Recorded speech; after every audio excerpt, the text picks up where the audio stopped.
If you want to hear the sound of your turbo and your intake as you shift gears, an aftermarket intake system will do that for you. This is my unboxing and installation video for the MAPerformance Intake System for the WRX STI. This is my 2020 STI. Let's get to it.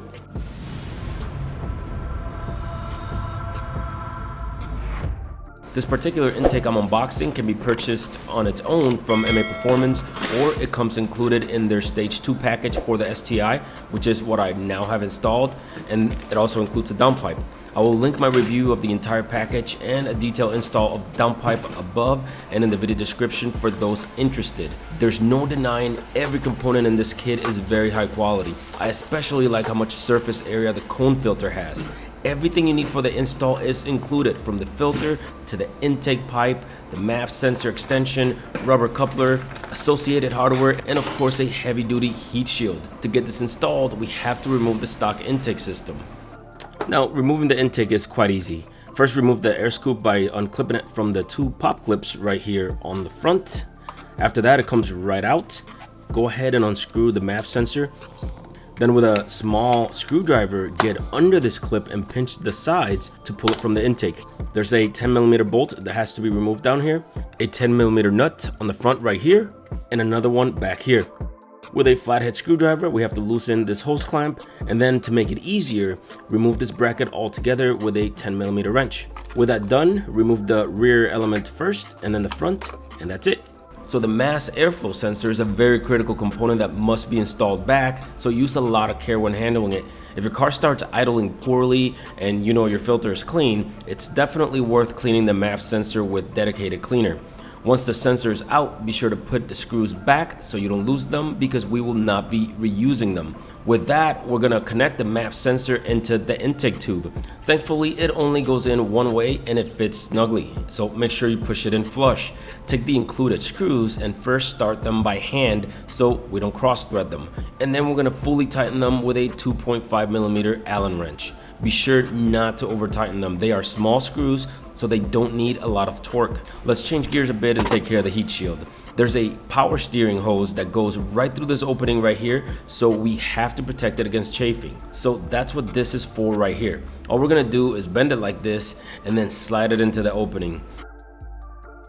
You can see a little bit of excess, so just grab some diagonal cutters and trim it back, and now that's perfect. Next, we're gonna grab the coupler and slide it into the tube right up to the MAP sensor, just like that.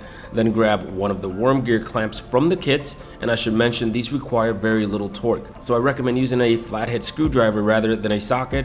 That somewhat limits how much torque you can apply to it. Once you slide the clamp in and it's snug, before fully tightening it, make sure you check it all the way around and make sure that it's even and over the metal.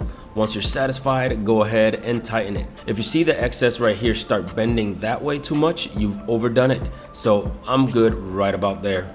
Now we'll move to the other side, and as you can guess, we're putting in the filter. So I'm gonna pre-stage the clamp over the filter like this.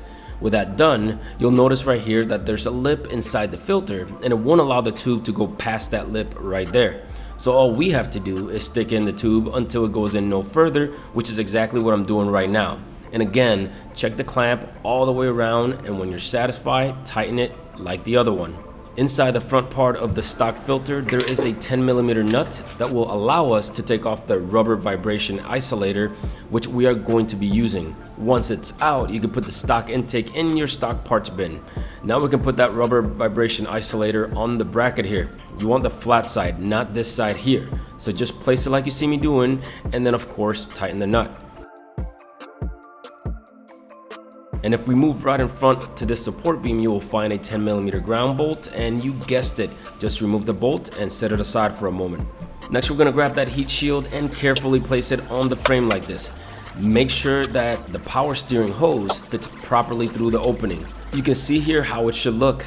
The lower bracket should perfectly align with the screw hole down here from the stock intake, and of course in the front with a hole from the ground bolt. Go ahead and put that ground cable and ground bolt loosely back in place. Then on the other side, we're gonna take the 10mm bolt that came with the hardware, and again, loosely we're gonna thread it by hand.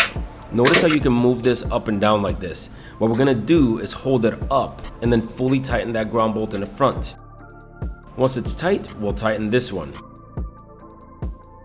Okay, so we're just about done. You can probably tell that the filter is just not going to fit in there without messing it up. But what we can do is just temporarily push in the plastic here in the wheel well. With that pushed in, we have just enough room to slide the filter down into place. When done, go ahead and slide it into place at the coupler and at the bracket. Notice that I already had a clamp pre-staged at the coupler here. Secure the tube to the bracket here, and then secure the hose clamp up here. Again, making sure it sits firmly and evenly around the coupler and inlet here. And that brings us to the fully installed intake. Right here is the MAP extension that they supplied, which you will need. I found that probably the cleanest and best way to route it is down underneath that way, and then right through the opening on the side.